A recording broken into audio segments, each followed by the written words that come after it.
Enquanto ainda alguns irmãos estão se cumprimentando, eu convido a igreja para abrir no Velho Testamento o livro de Josué. Josué, capítulo 1, verso 1 ao 5, da palavra do nosso Deus. É bom estarmos na casa do Pai, é bom cantarmos louvores como cantamos agora há pouco, a Ele, né? O foco do culto é o Senhor, é o nosso Deus, a essência do culto é o povo adorar a Deus, fazer a vontade de Deus adorando no culto. Então eu te convido para que você saiba que esse Deus é um Deus presente em nossas vidas. Josué capítulo 1, versículo 1 ao 5, ele nos mostra justamente essa presença do Senhor sobre as nossas vidas. Se você achou, diga amém. Então você achou. Diz assim: sucedeu depois da morte de Moisés, servo do Senhor, que este falou a Josué, filho de Num, servidor de Moisés, dizendo: Moisés, meu servo, é morto. Dispõe-te agora, passa esse Jordão, e tu e todo este povo, a terra que eu dou aos filhos de Israel. Todo lugar que pisar a planta do vosso pé, vô-lo tenho dado, como eu prometi a Moisés. Desde o deserto do Líbano até o grande rio, o rio Eufrates, toda a terra dos heteus e até o mar grande para o poente do sol, será, Josué, o vosso limite. Ninguém te poderá resistir todos os dias da tua vida. Como fui com Moisés, assim serei contigo. Não te deixarei, nem te desampararei, diz o Senhor Deus. Vou repetir. Ninguém te poderá resistir todos os dias da tua vida. Como fui com Moisés, assim serei contigo. Não te deixarei e nem te desampararei, diz a palavra do Senhor. A igreja pode tomar assento em nome do Senhor Jesus Cristo.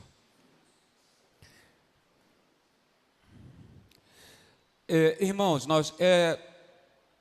é notório que nós estamos vivendo um momento na nação brasileira, no nosso país, momento de extrema, poderia dizer assim, dificuldade, momento de extrema dificuldade.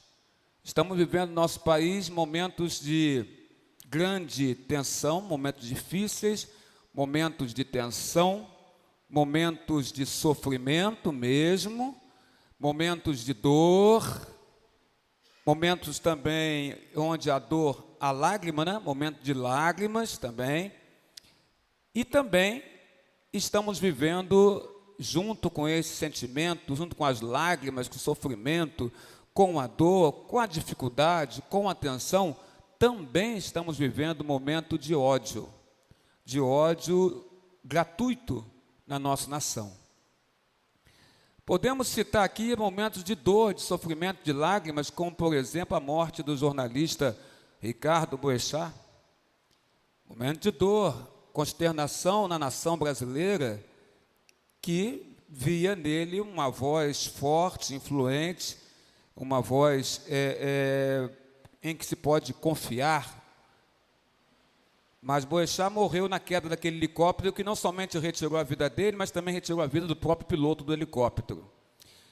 Um outro momento de dor, de lágrimas que vivemos nesse país, nesse ano, é a morte dos meninos jogadores de futebol do Clube de Regatas do Flamengo, que morreram e que tiveram seus corpos carbonizados. E ficamos a imaginar a dor e o sofrimento daquelas mães que tiveram seus filhos de 13, 14, 15, 16 anos, que estavam ali sonhando em ter uma vida melhor, ou até mesmo dar uma vida melhor para os seus pais, porque a maioria desses jogadores de futebol são de origem humilde, e alguns são do estado do Rio de Janeiro, outros nem do Rio de Janeiro são, do estado do Rio de Janeiro eles são trazidos de outros estados do nosso país, mas todos tinham um sonho de ser um grande jogador num grande clube de futebol, que é o Flamengo.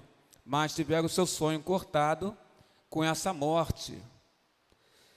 E as famílias entristecidas pela perda dos seus meninos, pela perda dos seus filhos. Também tivemos como morte, sofrimento, lágrimas e dor, a morte de aproximadamente, não sei se o número aumentou de 2, 3 dias para cá, de 182 pessoas no rompimento da barragem da Vale, lá em Brumadinho, que você, irmão, claro, acompanhou muito bem pelo jornal, todos esses momentos que eu estou aqui narrando para você de forma resumida. A morte de 182 pessoas do rompimento da barreira da Vale em Brumadinho, uma região de Belo Horizonte, região metropolitana de Belo Horizonte. Fora as 126, não sei se esse número está correto, é de 2, 3 dias atrás, de 126 pessoas desaparecidas, né? Tem gente desaparecida. Olha a dor, o sofrimento dessas famílias, vidas ceifadas, vidas cortadas, do nada, por causa do rompimento da barragem. Mas também a gente verifica não somente lágrimas e dor e sofrimento, como também verificamos na nossa nação brasileira, ódio que eu diria gratuito, é gratuito, ódio gratuito. Nós estamos hoje no Brasil divididos, há uma divisão em ódio de 2 grupos. Nós temos aqui, e aqui eu estou generalizando, porque nos 2 grupos tem gente que não tem ódio. Então, eu estou generalizando, reconheço nos 2 grupos tem gente que não tem ódio. Mas o que a gente vê por aí são discursos de ódio, dos 2 lados. A divisão em ódio de 2 grupos de grande parte da nossa população, que está materializada, para que você saiba se há ódio ou não, nas redes sociais. Você indo lá no Twitter, você indo lá no WhatsApp, você indo lá no Facebook, você vai encontrar aqueles que apoiam o novo governo federal, o governo executivo, e aqueles que não apoiam. E cada um, Luiz, expressa a sua opinião, o que é correto, vivemos num país democrático, podemos expressar a nossa opinião. O que estamos criticando aqui é o ódio. O ódio que nós estamos criticando. Basta relembrar, e é interessante fazer esse exercício de relembrar a facada no então candidato à presidência, Jair Messias Bolsonaro, onde seres humanos expressaram na rede social sua alegria pelo fato ocorrido, e outros até mostraram a sua desconfiança de que aquilo tudo era uma farsa. E agora, do outro lado, nós temos agora a morte de uma criança, Marilena, de um anjinho de 7 anos de idade, puro, que é o Arthur, se eu não me engano o nome é esse, Arthur, neto do ex-presidente Luiz Inácio Lula da Silva. E esse episódio da morte do menino, de uma doença terrível, serviu de pretexto para que o outro grupo, para que os outros seres humanos expressassem a sua desumanidade, nem todos, mas expressaram, em relação à dor de um avô.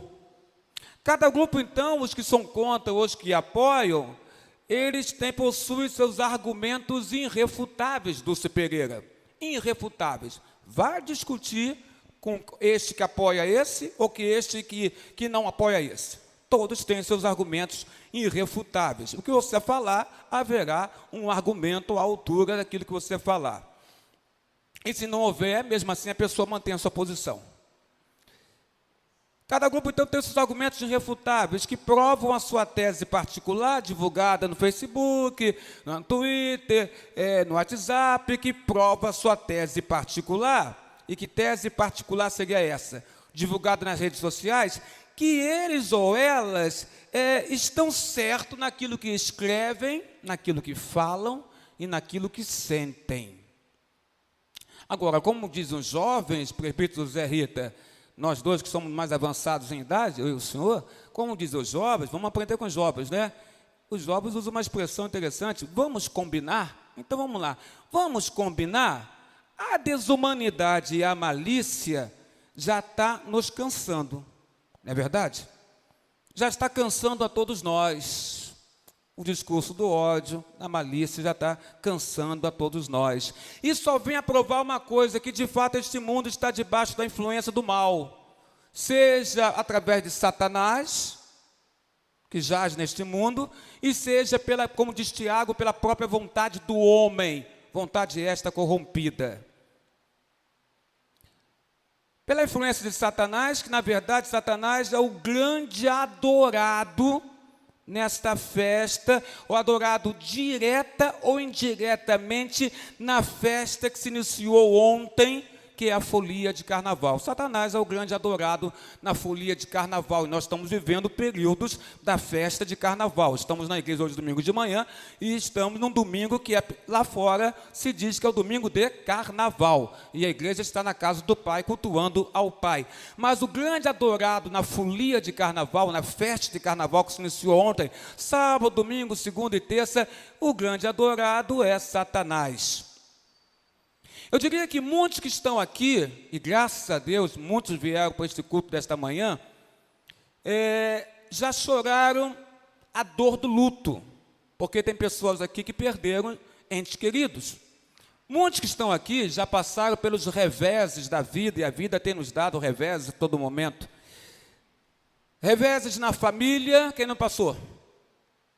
Reveses na família, quem já não passou também passou por dissabor de um problema que não apresenta solução na sua vida. Quem já não passou, ou está passando, ou vai passar pelo dissabor de um problema que parece que não tem solução. Muitos aqui já passaram pela questão da separação. Muitos que estão aqui já passaram ou estão passando de uma situação de ter um espinho nos pés, e quando você caminha, esse espinho dói, a planta, a sola do teu pé, e há dificuldade de andar por causa desse espinho. Muitos que estão aqui já passaram, Eliane, por uma queda, e na qual houve dificuldade em se levantar, mas Deus levanta todos nós. Deus levanta todos nós. Muitos passaram aqui, ou estão passando por um momento de tristeza, né, Edith? Perda de parentes, não é, Edith? A irmã vivenciou isso agora com o Zé Rita, quando viajou com ele, a irmã do Zé Rita que faleceu. A tristeza e a dor na alma. Mas nesta manhã de domingo, debaixo de todas essas palavras que eu passei para você, eu quero lançar a você um desafio, para mim e para você. Um desafio. O desafio que eu lanço a ti é o seguinte: igreja, é tempo de recomeçar. Ainda que haja dor, ainda que haja separação, ainda que haja luto, ainda que haja sofrimento, ainda que haja ódio ou ódio gratuito, eu digo a você, é tempo de recomeçar. E quando você recomeça, todas essas coisas são deixadas de lado, são deixadas para trás. É tempo, sabe, Cláudia Nobre, tempo de pôr-se de pé. A Bíblia fala isso. Para Josué, Deus fala, dispõe-te. Dispõe-te é você se colocar de pé e enfrentar o que está acontecendo. É tempo de pôr-se de pé. Não é tempo, Claudinho, de ficarmos, Claudinho, sentados ou deitados, mas é tempo de nos colocarmos de pé. Colocar de pé, Claudinho, tem uma simbologia que quem se coloca de pé está disposto a enfrentar as coisas que acontecem na sua própria vida. Quem está deitado ou quem está sentado, essa posição sentado ou deitado já simboliza uma inércia, Cláudio. Aquela situação de você ficar, puxa, mas não vai dar, não adianta eu querer me levantar ou ficar em pé, porque não vai dar certo. Então, sentado, deitado, mostra inércia, simboliza inércia, mas ficar de pé mostra que você quer enfrentar. É tempo de pôr-se de pé, é tempo de sacudir a poeira nas sandálias dos pés, é tempo de ter novos projetos. Diácono Ulisses Rodrigues de Assis, querido Ulisses Gonçalves de Assis, Diácono Ulisses, sempre vou te chamar você de diácono, porque você foi ordenado diácono nessa casa, vou te chamar sempre de diácono. Diácono Ulisses, é tempo de novos sonhos, novos projetos, é tempo de novos alvos. O homem e a mulher nunca devem deixar de sonhar em ter novos alvos, sonhos, objetivos na sua vida. Se você conseguiu completar um objetivo, então comece já a sonhar e colocar para Deus, para ver se é da vontade dele, um novo objetivo. O homem que não tem objetivo na vida, irmã Cláudia Almeida, ele não vive, ele está sobrevivendo. Nós temos que ter objetivos das nossas vidas, temos novos sonhos, novas perspectivas, novos propósitos na nossa vida, seja na família, seja no casamento, seja na igreja, seja no trabalho, na vida espiritual. Temos sempre, José Roberto, novos sonhos, objetivos para serem conquistados. Qual seria, José Roberto, o seu novo sonho na área espiritual da sua vida? O que você quer mais alcançar na área espiritual da sua vida com o Senhor Deus? Fale isso com Deus, mas coloque um objetivo na sua vida espiritual. Eu chamo a atenção no texto de José, capítulo 1, porque aqui está registrada a história da peregrinação do povo de Israel por 40 anos no deserto. Ali, debaixo da liderança de um grande homem, chamado Moisés, um homem que foi levantado, colocado de pé por Deus. Para quê? Para tirar o povo da escravidão na terra do Egito. E conduzir Moisés, esse povo, à terra prometida, que manava leite e mel, a terra prometida por Deus. Quando esse povo estava na fronteira do Rio Jordão, na hora de entrar na terra prometida, diz a Bíblia Sagrada que Moisés, o grande líder, morre. Moisés morre e Moisés deixa um grande vazio. Um momento, então, de grande luto se apossou em Israel. O líder morreu. O homem levantado por Deus para nos levar à terra prometida, e que até aqui, com toda dificuldade, mas Deus presente, estava nos levando para a terra prometida. Ele, Moisés, morreu. Não está mais no nosso meio. É um momento de grande luto, é um momento de desesperança no rumo ao futuro, porque o líder está morto, morreu, Simone Aparecida. Então a nação agora ela está desesperançada em relação ao futuro, porque Moisés faleceu.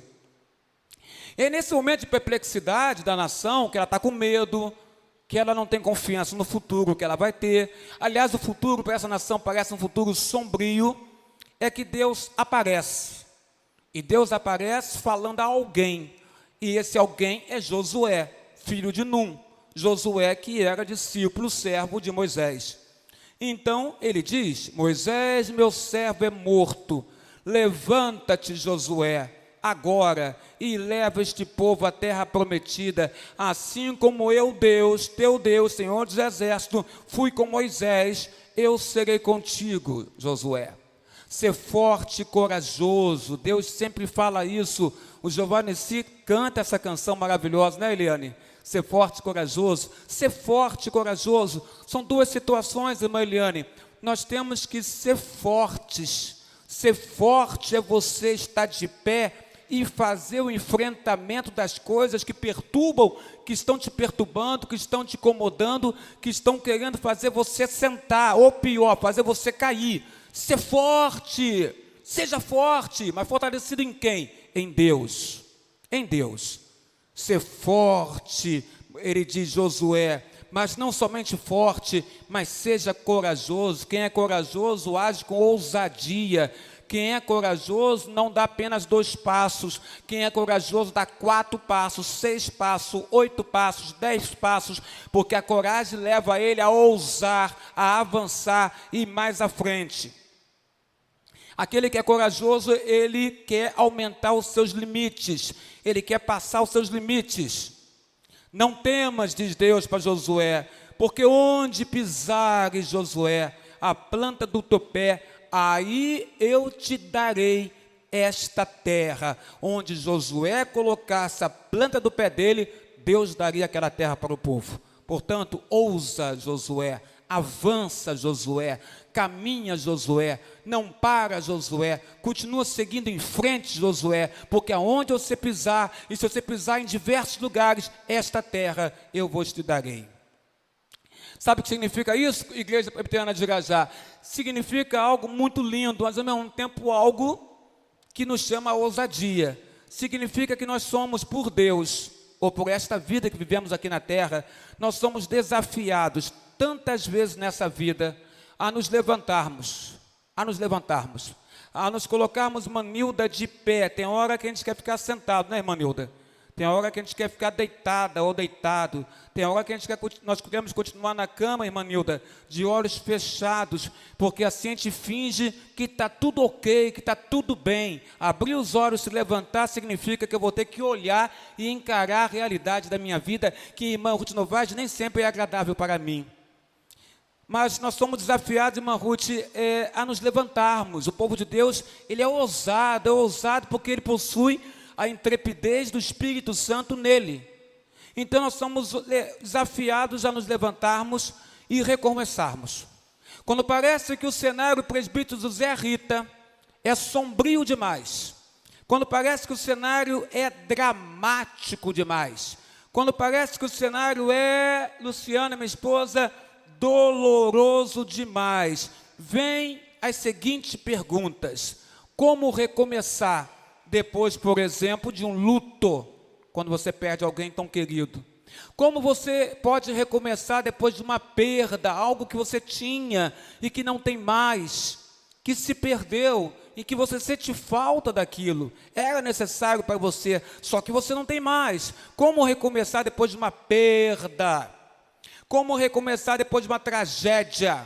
Adriana, tragédia pessoal, tragédia familiar, ou, no caso do nosso país, como recomeçar depois de uma tragédia até mesmo nacional. Diácono José, como recomeçar depois de uma tragédia, seja ela pessoal, familiar ou nacional?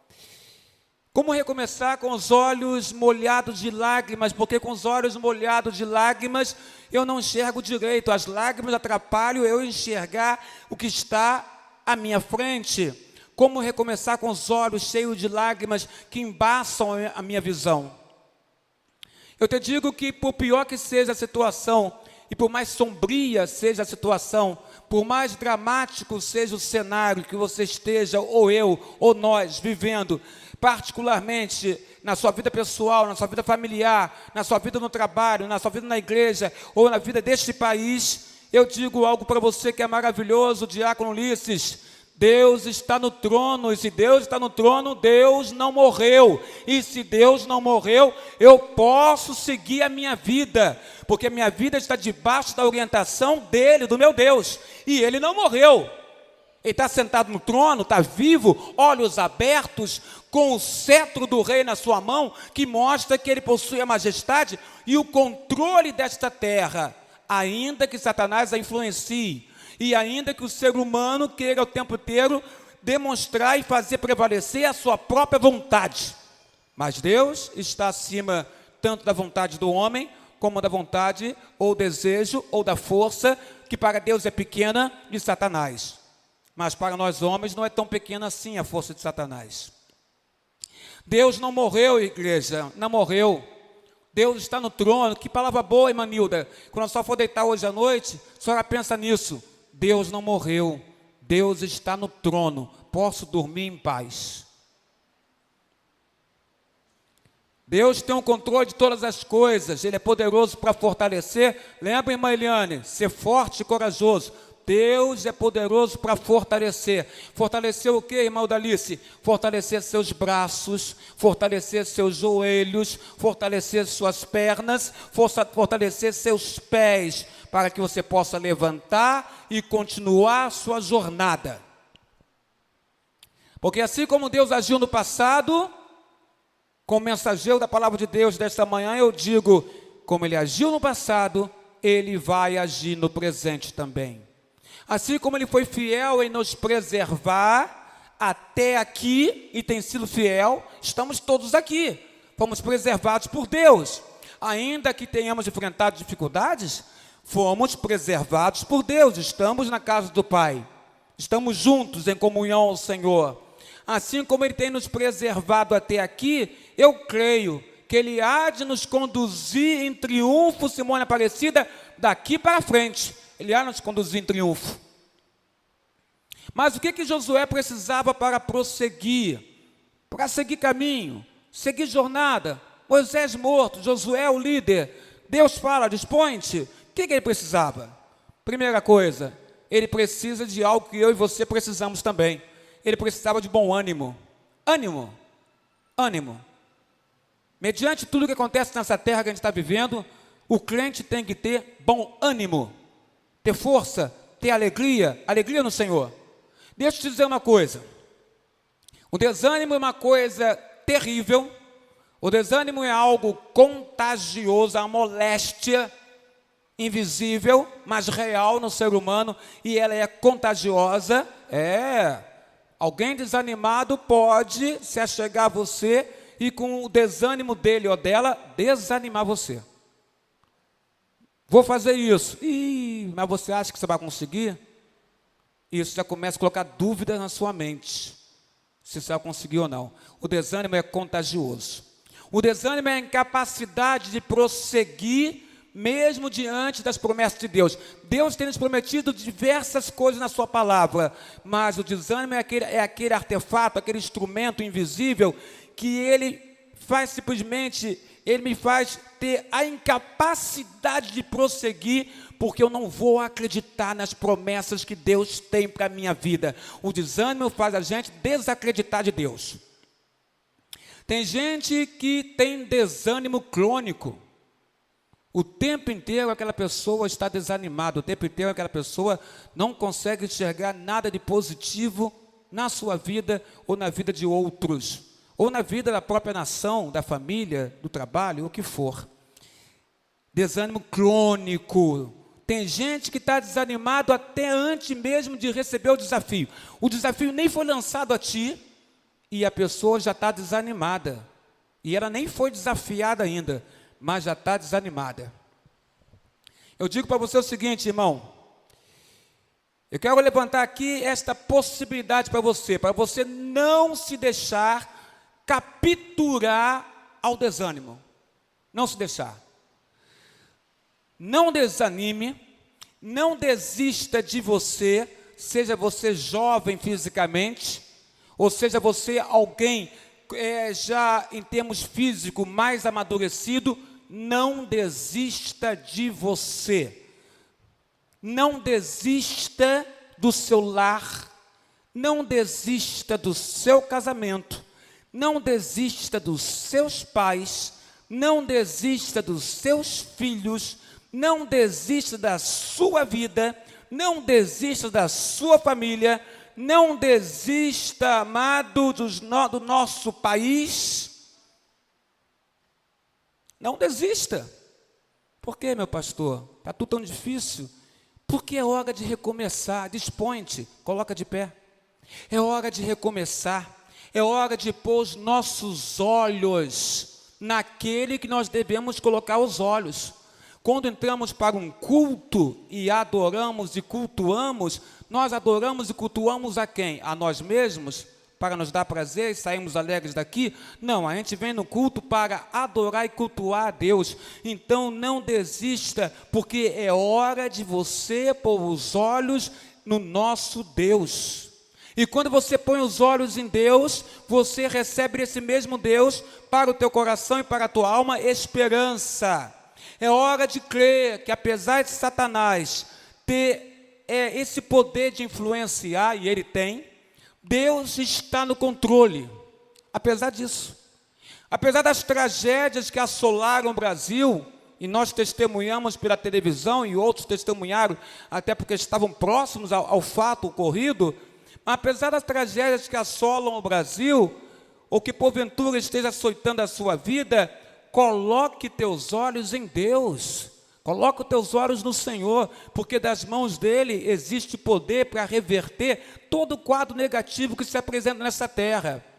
Basta que a igreja ponha os olhos nele, e que a igreja ore a ele, e que a igreja clame a ele, que a igreja peça a intervenção dele, e se for da vontade dele, ele intervém, porque ele tem poder para isso. Mas a igreja tem que acreditar nele, e mais, tem que clamar a ele. Primeiro aspecto é ter bom ânimo. Você tem bom ânimo? Você tem um bom ânimo? Você tem um espírito positivo de alegria no Senhor, de saber que Deus é Deus e que cabe a ti, no Senhor, não desistir de nada, a não ser que claramente o Senhor mostre para você que tem algo melhor para você. O segundo aspecto, José Roberto, além do bom ânimo, é você crer na promessa de Deus. E qual é a promessa de Deus? Está lá em Josué, capítulo 1, verso 1 ao 5. A promessa do Senhor é a seguinte, ele diz assim, Josué, assim como eu fui com Moisés, eu serei contigo. Deus é fiel, amado, e a palavra dele não muda. Irmã Margarida, a palavra do Senhor Deus, ela não muda, as promessas de Deus não caducam. Deus é poderoso para nos tirar do fundo do poço, ainda que esse poço pareça ser um poço sem fundo, Deus é fiel para nos tirar do fundo do poço. Deus é fiel para reverter o cenário de cinza, de queima, de fogo, de final de fogo, de queima, de cinza. Deus é fiel para reverter esse cenário. Deus é fiel para colocar nos nossos lábios um hino de vitória, um cântico de vitória a Ele, o Senhor. Não olha a circunstância que você vive, irmão, não olha não. Porque essa circunstância que você vive pode ser um agente de Satanás justamente para te desanimar. Então não olhe para a circunstância, não olhe para a tempestade, não olhe para a força do vento, não olhe porque o barco está balançando de um lado para o outro. Não se apegue a essas coisas, não olhe para a circunstância, porque simplesmente quando você olha para a circunstância, ela passa a ser maior que a força que Deus está te dando. Mas eu quero te dizer que Deus é maior que a circunstância que você está vivendo hoje. E eu nem sei qual é a circunstância que você está vivendo, eu sei a minha. Mas eu sei também que Deus é maior que a circunstância que eu estou vivendo. E Deus é maior que a circunstância que você está vivendo. Então essa palavra torna-se uma palavra que é para mim e que é para você. Mas só será recebida se você estiver colocado no banco dessa igreja, assentado aqui agora, com o coração voltado para Deus, querendo de fato ouvir Deus falar na tua vida e querendo de fato ouvir profecias dentro da palavra de Deus para a tua vida e não colocando para funcionar uma mente racional, negativa, humanista nessa hora. Mas faça funcionar assim, amado, a sua alma que anseia por Deus, ao ouvir essa palavra. Esta palavra é para mim e para você. E ela diz, Deus é poderoso para conduzir você em triunfo, apesar da crise que te ronda, que te encurrala, que empareda e está emparedando você, Deus é fiel para te conduzir. Por quê, meu pastor? Porque Ele é Deus presente. Ele disse para Josué, olha, assim como eu fui com Moisés, Josué, eu serei contigo. O terceiro e último aspecto é que, além do bom ânimo, de saber que também que Deus está conosco, é tempo de avançar, é tempo de prosseguir. Eliane Sata, apesar das dificuldades, Deus nos mostra que nós não podemos parar, nós temos que continuar avançando, apesar das dificuldades. Deus disse para Josué, Josué, tenha o cuidado de observar minha palavra, para você fazer tudo de acordo com o que está escrito na minha palavra. Deus coloca isso para Josué. Nós vivemos hoje numa sociedade brasileira que perdeu completamente a noção do que é certo e errado, Roberta, totalmente. Nossa nação hoje já não sabe mais o que é certo e o que é errado, e não só ela. Em alguns momentos, até nós mesmos, crentes, parece que nós perdemos, José Roberto, a noção do certo e do errado. Perdemos essa noção. Perdemos essa noção na hora que a nossa vontade ela se torna maior do que aquilo que Deus nos ensinou na sua própria palavra. Perdemos a noção do certo e do errado. As pessoas hoje estão transformando o certo em errado. E o errado hoje está se colocando como certo. A ética hoje ela está totalmente destruída, não tem ética. Vivemos num país sem ética, as pessoas falam o que querem. Pois é nesse mundo que você não sabe para onde você vai, sem ética, sem moral, deturpado espiritualmente, um mundo torto, que você não sabe para onde você vai e que princípios, que valores seguir, que Deus convoca você para dizer assim: olha, eu quero que você ande de acordo com a minha palavra. Num mundo sem ética, sem norte, sem direção, Deus nos convida a ter um rumo, a ter uma direção, a ter uma ética cristã, seguindo a palavra dele. Ande de acordo com a palavra de Deus, irmão e irmã. Pastor, como é isso? Seja fiel a Deus, seja fiel à palavra dele. Valorize os absolutos de Deus na sua caminhada, na sua jornada. Valorize aquilo que são os absolutos do Senhor. Valorize os absolutos do Senhor na sua casa, casamento, família, vida espiritual. Valorize os absolutos de Deus. Não negocie os absolutos de Deus. Salvação é em Cristo. Deus é Deus de amor. Deus manda amar a Ele acima de todas as coisas. Deus manda você amar o teu próximo como a ti mesmo. Valorize os absolutos de Deus. Deus tem para você uma vida maiúscula. Não é minúscula não, é maiúscula. Uma vida fortalecida espiritualmente. Uma vida fortalecida abundantemente em termos espirituais. Quando Ele diz: dispõe-te agora, passa este Jordão. E aí, irmão? Ele está dizendo: se dispõe agora, fique de pé, levanta-te, passa o Jordão, porque depois do Jordão tem algo maravilhoso para você, que é a terra do Senhor, a terra que mana leite e mel. Passa o Jordão. E ele fala mais, Josué 1, verso 1 ao 5, ninguém te poderá resistir todos os dias da sua vida. Por que ninguém poderá resistir a mim? Porque eu sou alguém que ando de acordo com a palavra de Deus. Se nós andarmos de acordo com a palavra de Deus, ninguém poderá resistir a nós, ainda que haja um enfrentamento, ainda que haja pessoas se levantando contra ti, elas cairão por terra, porque ninguém pode resistir àquele que é filho de Deus e que anda de acordo com a palavra de Deus. Por quê? Porque é o próprio Deus que protege ele, então ninguém pode resistir. Ele fala para Josué: assim como eu fui com Moisés, assim serei contigo, não te deixarei e nem te desampararei. O nosso Deus é um Deus que marca presença nas nossas vidas. É um Deus que caminha conosco, não nos deixa sozinhos. Ele fala: Josué, não vou te deixar não. Mas Moisés morreu, Senhor. Ele que era o líder. O Senhor usava ele para fazer grandes milagres. Eu sou apenas o discípulo, o servo de Moisés. Mas ele fala: ser forte e corajoso. Eu não vou te deixar. Eu não vou te desamparar. Da maneira como eu fui com Moisés, eu serei contigo também. Estou contigo, diz o Senhor Deus para Josué. E eu creio que essa palavra também Deus diz para nós nessa manhã. Não te desampararei, não te deixarei, diz o Senhor, e mais, guarde isso, diz o Senhor, eu estou contigo. Que Deus nos abençoe grandemente